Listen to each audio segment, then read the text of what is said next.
Utah is still affordable if you bought a house prior to 2020. But if you didn't, you're probably quietly being completely priced out of the market to a great degree. And you might not even realize it. It is looking at an unexpected place to address our affordable housing crisis. Macy Christiansen and Sage Ellis are engaged and looking for their first home. They're not sure they can afford one in Utah. Job growth is up, unemployment is down, but almost 10 years since the Great Recession, the effects are still being felt in one specific area. We're talking about your paycheck. Tonight in our Unaffordable Utah report, news specialist Ladd Egan studies a question many Utahns are asking. Where's my raise? I talk to people every single week who say the exact same thing.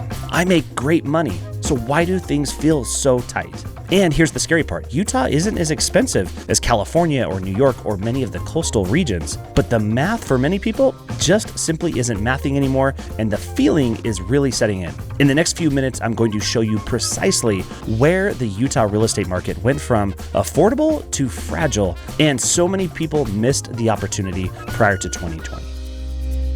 And if you're thinking about moving to Utah or within the state of Utah, this knowledge could save you thousands and avoid the pitfalls of some big mistakes that a lot of people make. Now look, the common belief is Utah's still very affordable compared to most other places. And technically, that is true. In fact, Utah ranks #1 when factoring in income to cost of living. We are still really highly ranked, but the housing market here is expensive. And that precisely is the very thing that's breaking a lot of people financially. And look, affordability isn't a matter of being cheaper than California. It's about whether normal people can live normal lives without falling behind. And when you measure Utah that way, well, something changes.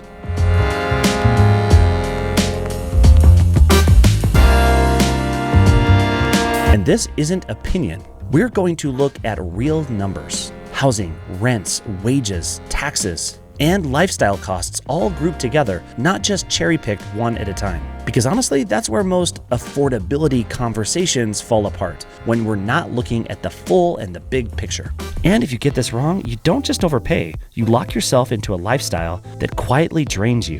And if you get it right, Utah can be an incredible place to call home. And here's exactly how this video is going to play out. I'm going to talk about 3 major things here. First, I'll show you why Utah feels affordable, but really isn't to a great degree. Then we're going to break down the numbers that most people ignore. And finally, I'm going to share who Utah actually still works really well for and who should probably avoid Utah or think twice before making the move here.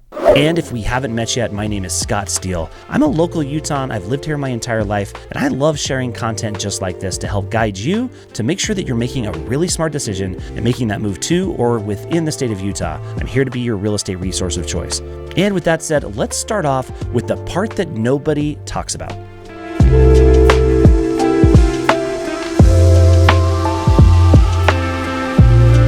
First, we're going to talk about the comparison trap. And look, Utah looks cheap, but only when compared to states like California or other West Coast states or states along the East Coast. That's really the only states we're comparing this to, or perhaps Hawaii. But other than that, Utah is not cheap anymore. And the single biggest driver behind this fact that Utah's not cheap anymore is, of course, housing. Housing is incredibly desirable here in Utah. And for that reason, in 2020 and 2021, we saw a 40+% run up in the median home price. What does that mean for the average Joe? That means your average Joe can no longer afford to buy the same home that he used to. Also, in addition to home prices, rents far outpaced wage growth, which is a recipe for disaster in my opinion. And beyond that, the day-to-day costs of living just rose up so rapidly during that period of time, not only in Utah, but around the country as well. And the truth is, when you benchmark everything against California or Hawaii or New York, pretty much anywhere feels pretty affordable. But that doesn't mean that it's sustainable. Now, there's one other talking point here I want to cover. Wages in Utah historically were really lagging behind other states. But in the recent 5 to 8 year period, wages and salaries in Utah have skyrocketed. They've shot way up. Now, for those, before you start dropping comments in my videos, if you live in Utah and you haven't changed jobs in the last decade, you're probably not realizing this increase. But the average income in Utah has shot up dramatically. to the point where we're ranked number 8 in the country. And when compared to our current cost of living, which includes housing, we are ranked number 1 in the country. Crazy, right? Who would have thought that Utah would rank at the top of the list in that regard? So why am I sharing this? What it means is if you have a pretty good income, you can absolutely afford to live here. And collectively, all of the costs that are associated with living in Utah are great compared to most other states, pretty much every other state, when you factor everything into it. But that still doesn't mean that moving from a market where your prices are $400,000, being shocked and thinking, oh, now I've got to spend $600,000 to get the same home. And look, housing is only the first domino.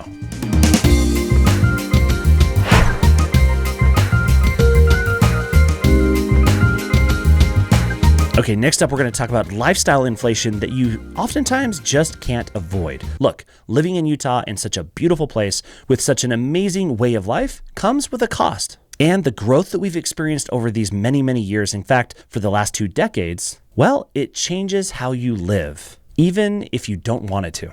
So what does this mean? Well, it means longer commutes. It means a little more congestion and more traffic. It means higher childcare costs and increased insurance premiums and utility costs. All of these things factor into the higher cost of living with a growth market. And this is precisely where people think to themselves, I don't even know where my money goes anymore. I mean, have you visited a grocery store lately, walked out with 2 bags in your hands and thought, how is that $100? Because I know I certainly have. So with all of this said, who is Utah still affordable for?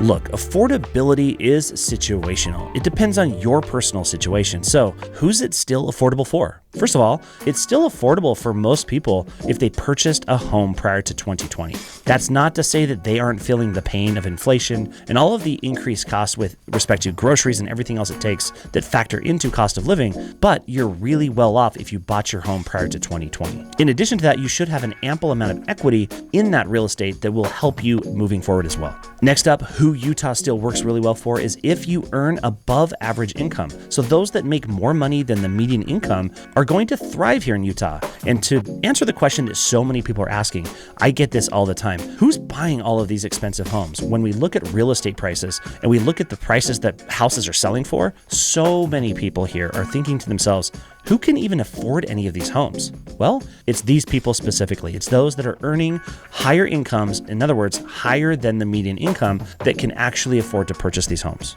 And there are plenty of them to do so, hence the real estate market moves forward and continues to appreciate. Next up, it's those that work remotely. A lot of times, people have a remote work situation here in Utah, and maybe they're used to getting that higher salary in that higher income area that they used to live, and they're still making more money while taking advantage of living in Utah. For those people, it works incredibly well. And it also works incredibly well for people that have a scalable income. If you can scale your income, whether you work for another employer or you work for yourself, Utah works really well for that. And finally, if you're flexible on location, this can play to your advantage as well. If you don't mind living maybe 45 minutes to an hour away, like Eagle Mountain, for example, you can get a lot more house for the money. And if you work remotely, you can really enjoy a really high quality of life. And so in essence, yes, Utah has become unaffordable for many people, but for the people that choose to live here and that want to move here, Utah simply became more selective. And it's that point of being selective, making sure that you're thoughtful behind where you're choosing to move to, that's going to dictate whether you find this to be a success or to be a failure.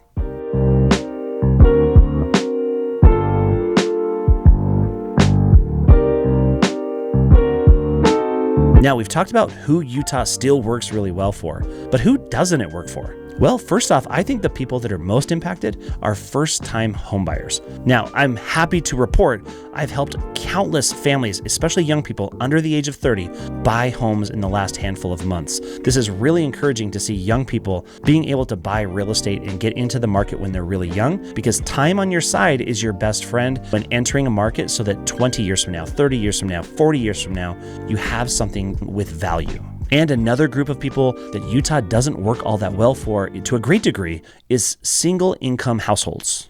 And look, not everybody's blessed with the opportunities that some people have where they can have a single income earner in the family. I'm blessed to have a wife take care of my kids and stay at home, but that's not the case for a lot of people. The reality is most couples, most households have to have two incomes in order to support the lifestyle and the costs of real estate here in Utah, and it's just not a reality for a lot of people.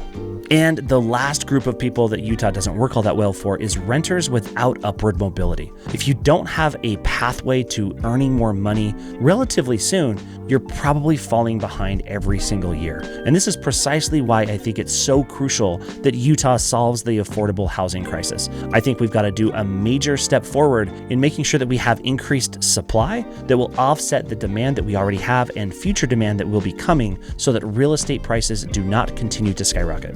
But for all of these people that Utah doesn't work all that well for, this is the group of people where it feels like you just continue and continue to fall behind.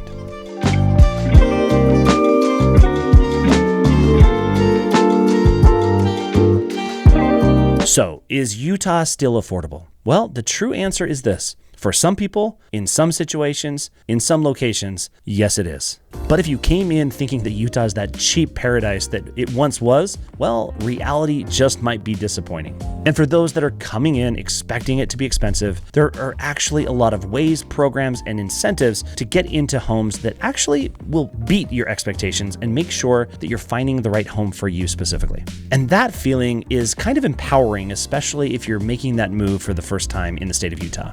And look, if this type of content really helps you, make sure to subscribe to the channel because I put out this type of content every single week to guide you and help you along the way. And as always, my team and I are here to be your real estate resource of choice. And now that you know who Utah works for and who it doesn't, hopefully that gives you just a little bit of clarity in moving forward. So reach out to me. Let's get the conversation started. You can find my contact information in the description below. And if you want to learn more about life in Utah, check out these videos next. And until next time, thanks.